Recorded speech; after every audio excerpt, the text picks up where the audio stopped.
আসসালামু আলাইকুম। একজন খুবই গুরুত্বপূর্ণ একটা কমেন্ট করেছেন, "ভাই ৬ মাসের বেশি হলে কুয়েত যাওয়া যাবে?"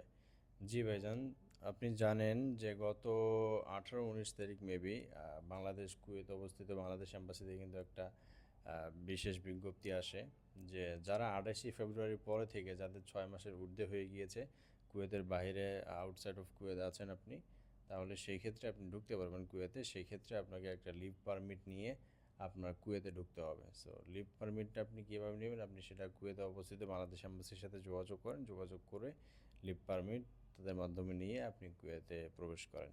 ঠিক আছে?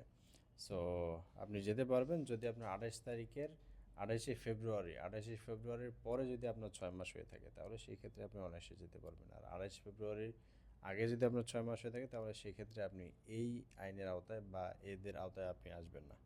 সো আশা করছি বিষয়টি বুঝতে পেরেছেন।